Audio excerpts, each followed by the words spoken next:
Hello दोस्तों, स्वागत है आपका IQ स्टडी पॉइंट में। आज हम जो क्वेश्चन पेपर सॉल्व करेंगे वो वीडियो के एग्जाम जो 5 दिसंबर को हुआ था उसके सेकंड शिफ्ट का जो क्वेश्चन पेपर है वो आज हम सॉल्व करेंगे। ठीक है, ये क्वेश्चन पेपर जो है वो और शिफ्ट के अकॉर्डिंग थोड़ा हार्ड था। तो पहला क्वेश्चन आया था, सेलम इस्पात कारखाना स्थित है। तो सेलम इस्पात कारखाना कहाँ स्थित है ये हमें बताना था। ठीक है, इसका राइट आंसर है ऑप्शन नंबर सी, तमिलनाडु राज्य में। ठीक है, सेलम इस्पात कारखाना जो है वो तमिलनाडु राज्य में सेलम जिले में स्थित है। ठीक है, नेक्स्ट क्वेश्चन पूछा गया था कि नोबेल पुरस्कार से सम्मानित अर्थशास्त्री अमर्त्य सेन ने निर्धनता के आकलन के लिए एक सूचकांक का विकास किया जिसे जाना जाता है। ठीक है, अमर्त्य सेन द्वारा जो था एक निर्धनता के आकलन के लिए एक सूचकांक तैयार किया गया था, उसे किस नाम से जाना जाता है ये हमें बताना था। ठीक है, इसका राइट आंसर है ऑप्शन नंबर सी, सैन्य सूचकांक के नाम से। ठीक है, नोबेल पुरस्कार से सम्मानित अर्थशास्त्री जो है अमर्त्य सेन, उन्होंने निर्धनता के आकलन के लिए एक सूचकांक विकसित किया था जिसे सैन्य सूचकांक के नाम से जाना जाता है। ठीक है, नेक्स्ट क्वेश्चन पूछा गया था कि स्वर्णादित्य वंश की स्थापना की गई थी। ठीक है, तो स्वर्णादित्य वंश की स्थापना किसके द्वारा की गई थी ये हमें बताना था। ठीक है, इसका राइट आंसर है ऑप्शन नंबर बी, इच्छर देव द्वारा। ठीक है, इच्छर कर लीजिएगा इसे, इच्छर देव द्वारा जो है वो स्वर्णादित्य वंश की स्थापना की गई थी। ठीक है, स्वर्णादित्य वंश जो था वो निम्बर वंश के बाद इस वंश की स्थापना की गई थी। ठीक है, और इस वंश का सबसे प्रतापी शासक किसे माना जाता है? सुभिक्षराज देव को माना जाता है। ठीक है, इस वंश का जो था सबसे प्रतापी जो शासक था वो किसे माना जाता था? सुभिक्षराज देव को माना जाता था, ये भी याद रखिएगा। ठीक है, क्वेश्चन था कि 19वें भारतीय फिल्म फेस्टिवल अवार्ड में सर्वश्रेष्ठ अभिनेत्री का पुरस्कार मिला। ठीक है, 19वें जो भारतीय फिल्म फेस्टिवल अवार्ड में जो सर्वश्रेष्ठ अभिनेत्री का पुरस्कार मिला था वो किसे मिला था? इसका राइट आंसर है option number B, Kangana Ranaut को। ठीक है, कंगना रनौत को यह अवार्ड मिला था। ठीक है, नेक्स्ट क्वेश्चन पूछा गया था कि आदि गुरु शंकराचार्य की समाधि स्थल है। तो ये सब हर किसी को पता होगा कि जो आदि गुरु शंकराचार्य हैं उनकी समाधि स्थल कहाँ है? केदारनाथ में है। ऑप्शन नंबर बी इसका राइट होगा। ठीक है, नेक्स्ट क्वेश्चन था कि आइन ए अकबरी में तराई के महलों की वर्णित संख्या है। तो आइन ए अकबरी में जो तराई के महलों की वर्णित संख्या है वो कितनी है?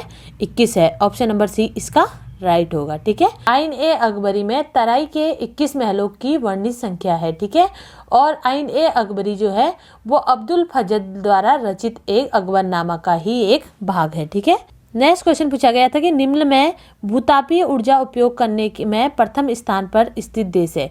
तो निम्न में कौन सा देश जो है वो भूतापीय ऊर्जा उपयोग करने वाला प्रथम देश है ये हमें बताना था। ठीक है, इसका राइट आंसर है ऑप्शन नंबर ए, आइसलैंड। कौन सा है? आइसलैंड है। ठीक है, नेक्स्ट क्वेश्चन आया था कि उष्णकटिबंधीय वर्षा वन पाए जाते हैं। ठीक है, उष्णकटिबंधीय जो वर्षा वन है वो कहाँ पाए जाते हैं ये हमें बताना था। ठीक है, इसका राइट आंसर है ऑप्शन नंबर बी, पश्चिमी घाट में। ठीक है, पश्चिमी घाट में जो है वो उष्णकटिबंधीय वर्षा वन पाए जाते हैं। नेक्स्ट क्वेश्चन आया था कि उत्तराखंड क्षेत्र के तराई क्षेत्र में भूमि संबंधित सीलिंग कानून लागू किया गया। तो उत्तराखंड क्षेत्र के जो तराई क्षेत्र हैं उसमें भूमि संबंधी जो सीलिंग कानून है वो कब लागू किया गया था ये हमें बताना था। ठीक है, इसका राइट आंसर है ऑप्शन नंबर सी, 1972 ईस्वी में। ठीक है, उत्तराखंड क्षेत्र के तराई क्षेत्र में जो भूमि संबंधित सीलिंग कानून है वो 1972 में लागू किया गया था। ठीक है, नेक्स्ट क्वेश्चन है, ये नेक्स्ट क्वेश्चन जो पूछा गया है ये बहुत बार कंपटीशन एग्जाम में रिपीट हुआ है। ठीक है, तो नेक्स्ट क्वेश्चन था निम्नलिखित में से कौन सी यमुना की सहायक नदी नहीं है? तो निम्नलिखित में से कौन सी जो है यमुना की सहायक नदी नहीं है ये हमें बताना था। ठीक है, इसका राइट आंसर है ऑप्शन नंबर डी, सोंग नदी। ठीक है, सोंग नदी जो है वो यमुना की सहायक नदी नहीं है। ठीक है, नेक्स्ट क्वेश्चन पूछा गया था कि भारत का पहला हिम तेंदुआ संरक्षण केंद्र स्थित है। तो भारत का जो पहला हिम तेंदुआ संरक्षण केंद्र है वो कहाँ स्थित है? इसका राइट आंसर है ऑप्शन नंबर बी, उत्तरकाशी जिले में। ठीक है, भारत का जो पहला स्नो लेपर्ड यानी कि हिम तेंदुआ कंजर्वेशन सेंटर है वो कहाँ खोला गया है?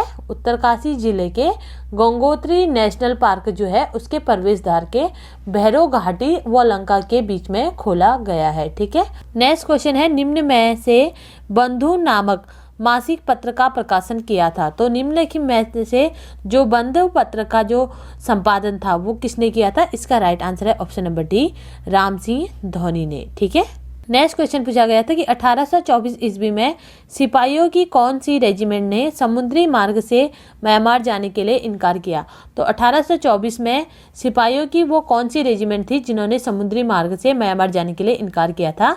इसका राइट आंसर है ऑप्शन नंबर डी, 47वीं रेजिमेंट। ठीक है, 1824 ईस्वी में सिपाहियों की जो थी 47वीं जो रेजिमेंट थी उन्होंने समुद्री मार्ग से म्यांमार जाने के लिए इनकार किया था। ठीक है, मेरे अकॉर्डिंग ये आंसर सही है। अगर आपके अकॉर्डिंग कोई और आंसर हो तो आप मुझे कमेंट करिएगा। ठीक है, नेक्स्ट क्वेश्चन है वंदे मातरम किस भारतीय राष्ट्र आंदोलन का शीर्ष गीत बना। ठीक है, वंदे मातरम जो है वो किस भारतीय राष्ट्र आंदोलन का शीर्ष गीत बना, ये हमें बताना था। ठीक है, इसका राइट आंसर है ऑप्शन नंबर डी, स्वदेशी आंदोलन। ठीक है, वंदे मातरम जो है वो स्वदेशी आंदोलन जो भारतीय राष्ट्रीय आंदोलन था उसका शीर्ष गीत बना था। ठीक है, नेक्स्ट क्वेश्चन आया था कि चंद्र राजाओं में निम्न में से सबसे अधिक समय तक शासन किया। तो चंद्र राजाओं में से किस राजा ने सबसे अधिक समय तक शासन किया, ये हमें बताना था। ठीक है, इसका राइट आंसर है ऑप्शन नंबर बी, ज्ञानचंद्र ने। ठीक है, ज्ञानचंद्र ने जो था सबसे अधिक समय तक शासन किया था। ठीक है, और ज्ञानचंद्र का जो शासनकाल था वो कब से कब तक था, 1365 ईस्वी से लेकर 1420 ईस्वी तक इसका कार्यकाल रहा था। ठीक है, और राजा ज्ञानचंद्र को गरुड़ ज्ञानचंद्र भी कहा जाता था। ठीक है, नेक्स्ट क्वेश्चन था कि 2011 की जनगणना के अनुसार देहरादून की नगरीय जनसंख्या थी। तो 2011 की जनगणना के अनुसार देहरादून नगर की जो नगरीय जनसंख्या थी वो कितनी थी, ये हमें बताना था। ठीक है, तो ये आंसर थोड़ा कॉम्प्लिकेटेड था क्योंकि इतना ज़्यादा आंकड़े याद कर पाना हर किसी के लिए पॉसिबल नहीं होता है। ठीक है, तो मेरे अकॉर्डिंग जो इसका राइट आंसर है वो है ऑप्शन नंबर डी, उपरोक्त में से कोई नहीं। ठीक है, क्योंकि 2011 की जनगणना के अनुसार अगर हम बात करते हैं तो देहरादून की जो नगरीय जनसंख्या थी वो कितनी थी, 9,41,941 थी। ठीक है, लेकिन यहाँ पर इस ऑप्शन में कहीं पर भी नहीं दिया गया है, तो इसका राइट आंसर हम क्या मान लेंगे, ऑप्शन नंबर डी मान लेंगे, उपरोक्त में से कोई नहीं। ठीक है, नेक्स्ट क्वेश्चन पूछा गया है निम्नलिखित में से कौन एक रैम भाग नहीं है। तो निम्नलिखित में से कौन जो है एक रैम का भाग नहीं है, ये हमें बताना है। ठीक है, कंप्यूटर का क्वेश्चन पूछा गया था, तो इसका राइट आंसर है ऑप्शन नंबर डी, फ्लैश। ठीक है, फ्लैश जो है वो रैम का भाग नहीं है। नेक्स्ट क्वेश्चन पूछा गया था कि 1563 ईस्वी में अल्मोड़ा को राजधानी बनाया। ठीक है, 1563 ईस्वी में अल्मोड़ा को राजधानी किसने बनाया था, इसका राइट आंसर है ऑप्शन नंबर ए, चंद्र राजाओं ने। ठीक है, पहले किले दिए गए थे कि किसके द्वारा किला बनाए गए थे, और यहाँ पर इसमें शिफ्ट में ये दिया गया है कि अल्मोड़ा को राजधानी किसने बनाया था। ठीक है, तो किसने बनाया था, चंद्र राजाओं ने बनाया था। और कौन से चंद्र राजा ने बनाया था, राजा बलदेव ने बनाया था। ठीक है, राजा बलदेव ने जो था वो अपनी राजधानी जो थी वो स्थानांतरित करके अल्मोड़ा कर दी गई थी। ठीक है, और जब 1563 में इन्होंने अल्मोड़ा को अपनी राजधानी बनाया था तो उस समय इन्होंने अल्मोड़ा को क्या नाम दिया था, आलमनगर नाम दिया था चंद्र राजाओं ने। ठीक है, नेक्स्ट क्वेश्चन 2019 का ये करंट अफेयर पूछा गया है। ठीक है, कि चंद्रयान 2 को अंतरिक्ष में ले जाने वाला रॉकेट है। चंद्रयान 2 को अंतरिक्ष में ले जाने वाले रॉकेट का नाम हमें बताना था। ठीक है, इसका राइट आंसर है option number C, GSLV Mark 3। कौन सा था, GSLV Mark 3 था। ठीक है, चंद्रयान को अंतरिक्ष में ले जाने वाला। ठीक है, और इसका जो प्रेक्षण तिथि थी वो कौन सी थी, 15 जुलाई 2019 को इसे छोड़ा गया था। ठीक है, और देखा गया है कि इस बार जो ज़्यादातर क्वेश्चन थे वो 2019 का ही करंट अफेयर पूछा गया था। ठीक है, नेक्स्ट क्वेश्चन पूछा गया था पंचायती राज से। ठीक है, पंचायती राज जो टॉपिक है ये भी काफ़ी इंपॉर्टेंट है। तो इसमें पूछा गया था कि पंचायती राज का संबंध है, तो पंचायती राज का जो संबंध है वो किस चीज़ से है, इसका राइट आंसर है ऑप्शन नंबर डी, राज्य सूची से। ठीक है, पंचायती राज का जो संबंध है वो किससे है, राज्य सूची से है। ठीक है, नेक्स्ट क्वेश्चन पूछा गया था कि कुमाऊं गवर्नमेंट गार्डन के वन्य तथा फलदार पेड़ों का प्रथम कैटलॉग प्रकाशित किया गया।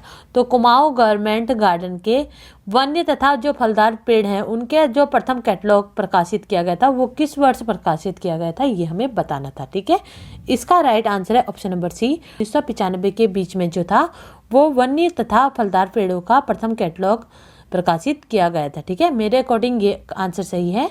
अगर आपके अकॉर्डिंग कोई और आंसर हो तो आप मुझे कमेंट करिएगा। ठीक है, नेक्स्ट क्वेश्चन पूछा गया था कि जौनसार क्षेत्र के महासू मंदिर में मनाए जाने वाला त्यौहार है। तो जौनसार के महासू मंदिर में मनाए जाने वाला कौन सा त्यौहार है, इसका राइट आंसर है ऑप्शन नंबर डी, जागड़ा मेला, ठीक है, जागड़ा मेला है, ठीक है। तो जौनसार क्षेत्र के महासू मंदिर में जागड़ा मेला त्योहार लगता है, ठीक है। और जागड़ा जो है वो महासू देवता का क्या है, प्रसिद्ध त्योहार है, ठीक है। और जागड़ा मेला कहाँ पर लगता है ये भी हम जान लेते हैं, ठीक है। जागड़ा मेला, यह मेला जो है वो जौनसार बाबर क्षेत्र में टोस नदी के तट पे जो स्थित महासू देवता का मंदिर है उसमें लगने वाला एक धार्मिक उत्सव है, ठीक है। और यह मेले का आयोजन कब किया जाता है, भाद्रपद की शुक्ल पक्ष की तृतीय चतुर्दशी को यह मेला लगाया जाता है, ठीक है। और जागड़ा जो होता है वो महासू देवता का विशेष पूजा का एक रूप होता है, ठीक है। और महासू देवता जो है वो किस समुदाय से जुड़े हैं, जौनसार समुदाय के देवता है, ठीक है। नेक्स्ट क्वेश्चन है, बहिष्कृत हितकारिणी सभा बनाई गई, तो बहिष्कृत हितकारिणी सभा किसके द्वारा बनाई गई थी, इसका राइट आंसर है option number 3, doctor Bhimrao Ambedkar द्वारा, ठीक है। किसके द्वारा बनाई गई थी, डॉक्टर भीमराव अंबेडकर जी द्वारा जो था वो बहिष्कृत हितकारिणी सभा बनाई गई थी, ठीक है। और कब बनाई गई थी और कहाँ बनाई गई थी ये भी जान लेते हैं, ठीक है। बहिष्कृत हितकारिणी सभा जो थी 20 जुलाई 1924 में बनाई गई थी, ठीक है। कब बनाई गई थी, 20 जुलाई 1924 में बनाई गई थी। और कहाँ बनाई गई थी, मुंबई में बनाई गई थी, ठीक है। सभा को बनाने का जो मुख्य उद्देश्य है, ठीक है, उसकी स्थापना करने का जो मुख्य उद्देश्य था वो क्या था, अछूत व दलितों के उन्नति के लिए सामाजिक आंदोलन के निर्माण करने की दृष्टि से जो था वो बहिष्कृत हितकारिणी सभा की स्थापना की गई थी, ठीक है। तो याद रखिएगा ये क्वेश्चन कभी भी अगर रिपीट हो तो इसको बनाया, इसकी स्थापना किसने की थी, डॉक्टर भीमराव अंबेडकर जी ने की थी। और कब की थी, 1924 में की थी। और कहाँ की थी, मुंबई में की थी, ठीक है। नेक्स्ट क्वेश्चन पूछा गया था कि भारतीय संविधान में नगर निकायों की अवधि अंकित है, तो भारतीय संविधान में नगर निकायों की जो अवधि है वो किस में अंकित है, इसका राइट आंसर है ऑप्शन नंबर ए, अनुच्छेद 243 क्यू में, ठीक है। किस में है, अनुच्छेद 243 क्यू में है, ठीक है। नेक्स्ट क्वेश्चन आया था कि विश्व में शहरी जीवन की शुरुआत मानी जाती है, ठीक है। विश्व में जो शहरी जीवन की शुरुआत है वो कब से मानी जाती है, इसका राइट आंसर है ऑप्शन नंबर डी, मेसोपोटामिया से, ठीक है। मेसोपोटामिया की सभ्यता से जो है वो शहरी जीवन की शुरुआत मानी जाती है, ठीक है। नेक्स्ट क्वेश्चन है, 97वें संविधान संशोधन अधिनियम 2011 द्वारा निम्नलिखित में से कौन सी नीति निर्देशक सिद्धांत को भारतीय संविधान से जोड़ा गया है, ठीक है। 97वें संविधान संशोधन अधिनियम 2011 के द्वारा कौन सा नीति निर्देशक सिद्धांत है जिसे भारतीय संविधान में जोड़ा गया है, ये हमें बताना था, ठीक है। इसका राइट आंसर है ऑप्शन नंबर डी, सहकारी समितियों को प्रोत्साहन करना, अनुच्छेद 243 बी, ठीक है। कौन सा अनुच्छेद छोड़ा गया है, सरकारी समितियों को प्रोत्साहन, अनुच्छेद 43 बी जोड़ा गया है, ठीक है। नेक्स्ट क्वेश्चन है, मूल रूप से स्कॉटलैंड का सैन्य वाद्य जो कि उत्तराखंड राज्य का अत्यधिक लोकप्रिय है, तो मूल रूप से जो स्कॉटलैंड का सैन्य वाद्य है वो उत्तराखंड का जो अत्यधिक लोकप्रिय है वो कौन सा है, वो हमें बताना है, ठीक है। इसका राइट आंसर है ऑप्शन नंबर सी, मशक बाजा, ठीक है। मशक बाजा जो है वो उत्तराखंड राज्य में अत्यधिक लोकप्रिय है, ठीक है। मशक बाजा जिसे उत्तराखंड की लैंग्वेज में अगर बात की जाए तो इसे बिन बाजा के नाम से भी जाना जाता है, ठीक है। नेक्स्ट क्वेश्चन है, निम्नलिखित में से उत्तराखंड के किस जिले में नारायण आश्रम स्थित है, ठीक है। निम्नलिखित में से उत्तराखंड के किस जिले में नारायण आश्रम स्थित है ये हमें बताना था, ठीक है। इसका राइट आंसर है ऑप्शन नंबर डी, पिथौरागढ़ जिले में, ठीक है। पिथौरागढ़ जिले में कहाँ पर स्थित है ये भी जान लेते हैं, ठीक है। नारायण आश्रम जो है वो पिथौरागढ़ जिले के सेसा नामक एक क्षेत्र है वहाँ पर स्थित है, ठीक है। और नारायण आश्रम की जो स्थापना है, इस आश्रम की जो स्थापना है, स्थापना कब हुई थी, 1936 में हुई थी, ठीक है। और स्थापना किसके द्वारा की गई थी, एक साधु व सामाजिक कार्यकर्ता जो थे नारायण स्वामी जी ने जो था नारायण आश्रम की स्थापना की थी, ठीक है। तो इससे 3 चीज याद रख लीजिएगा आप, पहला कि जो नारायण आश्रम है वो कहाँ, किस जिले में है, पिथौरागढ़ जिले में है, ठीक है। दूसरा कि नारायण आश्रम की जो स्थापना है वो कब हुई थी, 1936 में हुई थी, ठीक है।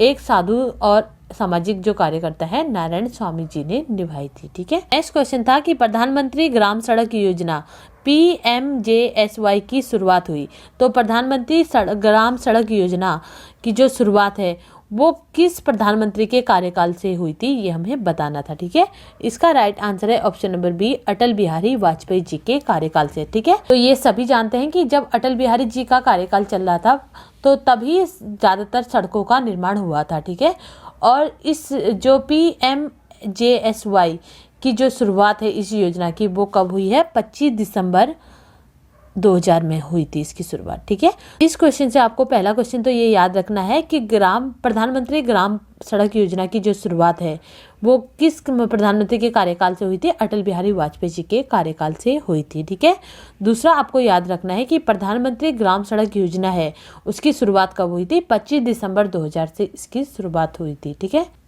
नेक्स्ट क्वेश्चन पूछा गया है कि मूडिया उत्तराखंड के किस शहर का पुराना नाम है? ठीक है, ये भी बहुत बार रिपीटेड क्वेश्चन है। ठीक है, तो मूडिया जो है वो उत्तराखंड के किस शहर का पुराना नाम है? इसका राइट आंसर है ऑप्शन नंबर डी, बाजपुर शहर का जो पुराना नाम है वो क्या है? मूडिया है। ठीक है, नेक्स्ट क्वेश्चन आया था कि निम्नलिखित में से जॉर्ज एवरेस्ट हाउस स्थित है। ठीक है, निम्नलिखित में से जॉर्ज एवरेस्ट हाउस किस जगह स्थित है ये हमें बताना था। ठीक है, इसका राइट आंसर है ऑप्शन नंबर ए, मसूरी में। ठीक है, और जॉर्ज एवरेस्ट कौन थे? ये हर कोई जानता है, जिन्होंने एवरेस्ट की खोज की थी। ठीक है, एवरेस्ट की खोज की थी और इन्हीं के नाम पे जो था माउंट एवरेस्ट का नाम एवरेस्ट रखा गया था। ठीक है, और मसूरी में किस जगह स्थित है? जॉर्ज एवरेस्ट हाउस जो है वो मसूरी के पार्क रोड में स्थित है। ठीक है, और जॉर्ज एवरेस्ट हाउस जो था वो कब बनाया गया था? 1832 में बनाया गया था, ये भी याद रखिएगा। ठीक है, जॉर्ज एवरेस्ट हाउस कब बनाया गया था? 1832 में बनाया गया था। नेक्स्ट क्वेश्चन है बछेंद्री पाल ने माउंट एवरेस्ट पर फतह किया। तो बछेंद्री पाल ने जो है माउंट एवरेस्ट पे कब फतह हासिल की ये हमें बताना है। ठीक है, तो बछेंद्री पाल कौन है ये सभी जानते हैं। बछेंद्री पाल जो है वो भारत की प्रथम महिला बनी थी एवरेस्ट पे फतह हासिल करने वाली। ठीक है, और दुनिया की कौन से नंबर की थी? 5वें नंबर की थी। ठीक है, इसका राइट आंसर है ऑप्शन नंबर ए, 24 मई 1984 ईस्वी में। ठीक है, 24 मई 1984 में बछेंद्री पाल जी ने माउंट एवरेस्ट पे फतह हासिल की थी। ठीक है, नेक्स्ट क्वेश्चन है चंद्र वंश का शासक जो मुगल बादशाह अकबर का समकालीन था। ठीक है, ये क्वेश्चन शायद 2016 या 18 का जो मैंने सैंपल पेपर आपको कराया था उसमें भी ये क्वेश्चन रिपीट था। ठीक है, कि चंद्र वंश का कौन सा वो शासक था जो मुगल बादशाह का समकालीन था? तो इसका राइट आंसर है ऑप्शन नंबर ए, रुद्रचंद्र। ठीक है, राजा रुद्रचंद्र जो था वो दिल्ली के मुगल बादशाह अकबर का समकालीन था। ठीक है, नेक्स्ट क्वेश्चन जो आया है ये भी बहुत बार रिपीट हो चुका है कि गणिका नामक जो नाटक है वो लिखा गया। तो गणिका नामक जो नाटक है वो किसके द्वारा लिखा गया था? इसका राइट आंसर है ऑप्शन नंबर बी, मौला राम। ठीक है, नेक्स्ट क्वेश्चन है कि भारत के किस संवैधानिक अनुच्छेद के अनुसार GST बिल पारित हुआ? किस अनुच्छेद के अंतर्गत GST काउंसिल को गठन किया गया? ठीक है, भारत के किस संवैधानिक संशोधन के अनुसार जो था GST बिल पारित हुआ था और किस अनुच्छेद में GST काउंसिल का गठन किया गया था ये हमें बताना था। ठीक है, इसका राइट आंसर है ऑप्शन नंबर सी, संविधान के संशोधन 101 और अनुच्छेद 279A के अनुसार जो है वो GST बिल पारित किया गया था, ये याद रखिएगा। ठीक, तो इसी के साथ ये क्वेश्चन यही समाप्त होते हैं। क्वेश्चन जैसे आपने देखा होगा थोड़ा बहुत क्वेश्चन डिफिकल्ट थे, लेकिन कुछ क्वेश्चन ठीक थे। लेकिन होता है टाइम के बाउंडेशन के अकॉर्डिंग हम जल्दीबाजी में काम करते हैं, तो जो चीज़ आती है वो भी हम बहुत टाइम भूल जाते हैं। ठीक है, तो कोई बात नहीं, जिनका पेपर अच्छा नहीं भी गया मैं उनसे एक ही गुजारिश करूँगी कि आप पढ़िए और अच्छे प्रयास कीजिए ताकि आने वाले जो कंपटीशन एग्जाम है उसमें आप अच्छा कर सकें। ठीक है, तो होपलेस होने की ज़रूरत नहीं है। अगर आपने ठाना है कि आपको गवर्नमेंट जॉब चाहिए तो आपको निरंतर प्रयास करते रहना चाहिए। ठीक है, तो इसी के साथ मेरी ये वीडियो यहीं समाप्त होती है। इसका सेकंड पार्ट लेकर हम कल मिलते हैं, तब तक के लिए गुड बाय, जय हिंद दोस्तों।